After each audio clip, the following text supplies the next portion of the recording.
Alô, você, tudo bem? Pessoal, Hamas aceitou o plano de paz.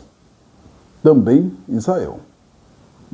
Quem está ganhando com isso, de certa forma, são os Estados Unidos. O país norte-americano, com seu presidente Donald Trump, conseguiu trazer para ali dois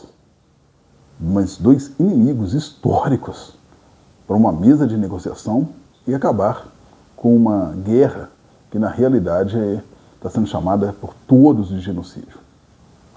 Assim, o número de pessoas mortas é muito grande. Porém, nós vamos compreender aqui o que isso significa. E também vamos falar sobre a pesquisa CAEST para a presidência do ano que vem no Brasil. O que ela traz de novidade? Sou Jurutan Alves, doutorando em Ciências Sociais, com pesquisa na área da ciência política, pois é essa área que eu pesquiso, que eu faço os estudos, e estou trazendo para você o resumo da semana. Se você quer ficar bem informado, entender o que está acontecendo, esteja pronto para agora ouvir, acompanhar e também você participar. Você pode participar do canal. Coloca aí também tudo aquilo que você pensa. É democrático. Mas convide outras pessoas para fazer o mesmo que você. Essas pessoas poderão também participar do canal. Então, enquanto roda a vinheta, vá lá, convide, compartilhe e vamos estar juntos. Mais uma vez.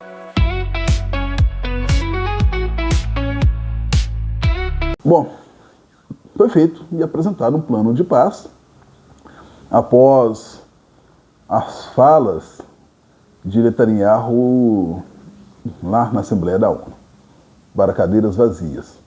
Mas o que aconteceu depois que foi apresentado o plano de paz é interessante. Os dois aceitaram, estão conversando e já está começando a troca de prisioneiros. Prisioneiros, aqueles que foram presos pelo exército israelenses e também por aquelas pessoas que foram, infelizmente, sequestradas pelo Hamas e algumas parece que já estão até mortas. Então vão ser feitas essas trocas entre esses dois agentes e atores daquela guerra. Gente, mas por que falar sobre isso é difícil? O que está por trás de todas essas ações e quem é esse ator chamado Hamas? Vamos tentar compreender aqui um pouco que essa situação é extremamente complexa e vai um pouco além das emoções que nós temos, muitas vezes, até mesmo religiosas, a respeito de um ou outro grupo, para poder condená-los ou absolvê-los. Gente, falar de Oriente Médio é muito difícil.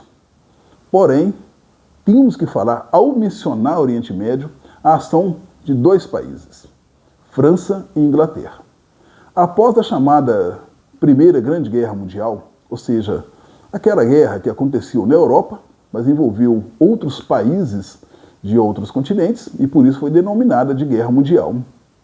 Após essa Primeira Grande Guerra, a França e a Inglaterra dividem essa região que hoje está em disputa por Israel e Hamas, divide essa região, chamada também de Oriente Médio, entre esses dois países. No caso, a Inglaterra fica com a parte chamada de Iraque e Palestina, e a França vai ficar com a parte que pertencia ao Líbano e Síria. Então essa região ali, ela passa a ser dividida entre esses dois países. Só que dividida não como ocorreu, nesse caso, lá com a França, ou melhor, desculpe, lá com a África. Não houve uma ação para escravização de pessoas como aconteceu, por exemplo, com a África. Porém, a influência desses dois países ali dentro e na divisão de territórios provocou situações extremamente complexas. Bom, dessa divisão vai surgir uma outra situação que vai piorar aquilo ali. Qual que é a situação que vem após isso? Depois da Primeira Grande Guerra, nós tivemos uma Segunda Grande Guerra. E nessa Segunda Grande Guerra houve no meio dela ali o Holocausto, onde milhares de pessoas israelenses, judeus, foram assassinados, foram cruelmente assassinados. De forma, assim, toda morte que uma pessoa mata a outra, para mim, é desumana. Porém, da forma como foi feito ali na Alemanha, eu não tenho palavras para poder dizer o que é aquilo ali. Não é um horror aquilo ali. Então, vai além da palavra horror, vai além da palavra... Não sei se existe uma palavra para falar sobre as cenas, né, que nós sabemos que aconteceu ali dentro da Europa. E principalmente naquela parte ali da Alemanha, contra os judeus. Então, não existe. Que palavra a gente vai usar aqui? Terrorismo? Vai usar a palavra horror? Não tem, eu acho que não existe, entendeu? Uma palavra para falar e descrever as cenas que nós já sabemos. Portanto, não tendo palavras, não vou tentar criar uma aqui. Porque nós sabemos o que aconteceu durante o período chamado de Holocausto. Bom, terminada essa Segunda Guerra, a Inglaterra resolve ceder um espaço que já havia sido posse seu, mas que já tinha outros povos, para o retorno das pessoas que são israelenses para essa terra, que seriam deles. Bom, aí começa um grande problema naquele lugar. Por quê? A não aceitação daquele povo que já estava, desse que iria chegar, que são os israelenses, vai provocar, na década de 80, a primeira intifada. Com essa primeira intifada é que a situação já começa a complicar, porque já vem aí o nascimento do Hamas. O Hamas, então, ele nasce desse levante contra o povo israelense. Gente, é justamente nessa situação que ele tem também como objetivo a destruição do povo de Israel. Porém, ele não nasce como algo terrorista. Ele não era uma instituição terrorista. Nasce como uma instituição que ajuda a Palestina, ou seja, ajuda a faixa de Gaza. Nesse caso, promovendo ali investimentos naquele local.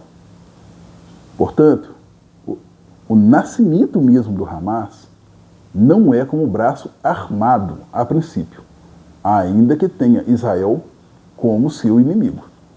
A situação é que ele começa a ser armado por principalmente o Irã, que é inimigo de Israel, e também há algumas pessoas que falam que até próprio Israel cederam alguns tipos de armas para Hamas no intuito de enfraquecer a OLP, que era justamente a Organização para a Libertação da Palestina. Mas essa segunda fala não é totalmente comprovada. Porém, o que se é comprovado é que ele se armou e que o Irã também até hoje cede para esse grupo armas. E nós sabemos então aí o final de tudo isso.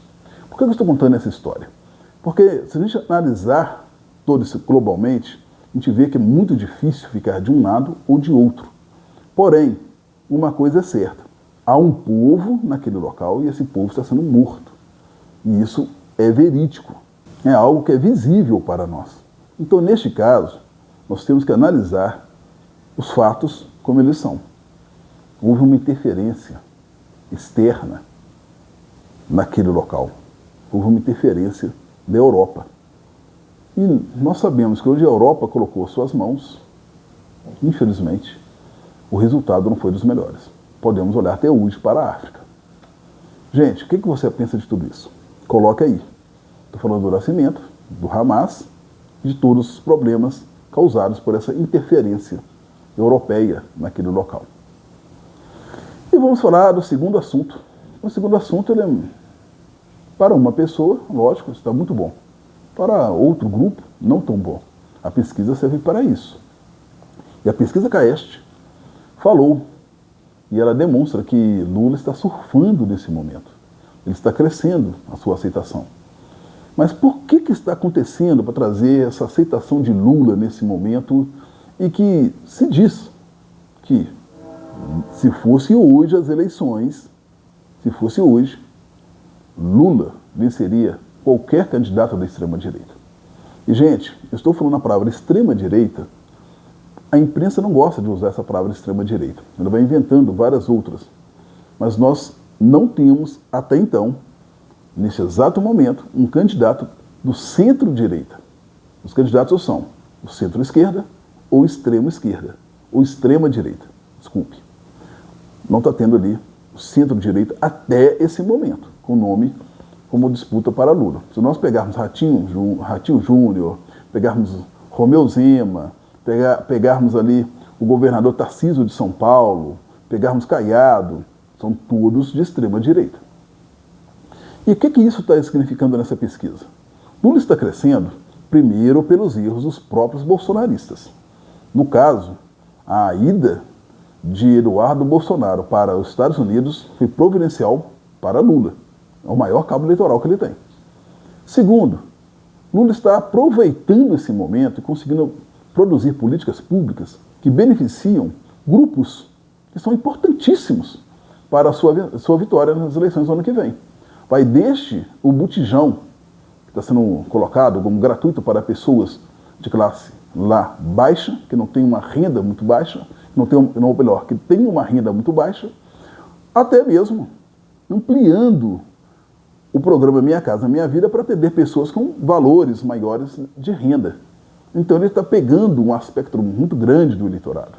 Isso está produzindo a sua aceitação em uma parte do eleitorado que ele não tinha, que não havia naquele momento. Então Lula está crescendo justamente por causa das suas ações também e por causa de erros da extrema-direita. Agora, se vai continuar assim, daqui a 6 meses, 1 ano, porque no ano que vem já é a eleição, então nós não sabemos. Mas neste momento, as pesquisas estão demonstrando que Lula venceria essas eleições. E o que você pensa disso? Coloca aí. E, gente, eu estou tendo uma novidade, que é um curso que fala sobre investimentos. Chama Economia para Todos. Não é só sobre investimento, ele mostra a economia na realidade. E menciona formas de você investir melhor o seu dinheiro. Se você gosta de investimentos, embaixo tem um link para você entrar e comprar o curso. Ele está num preço muito bom para poder aprender e também colocar em prática, não somente ouvir, mas colocar em prática, poder economizar o seu dinheiro e você poder ter uma renda melhor. Então, se você gosta dessas áreas e precisa também aprender a economizar, vê aí o curso Economia para Todos. E vamos esperar o que vai acontecer essa semana. E na semana que vem, estamos de volta. Até mais.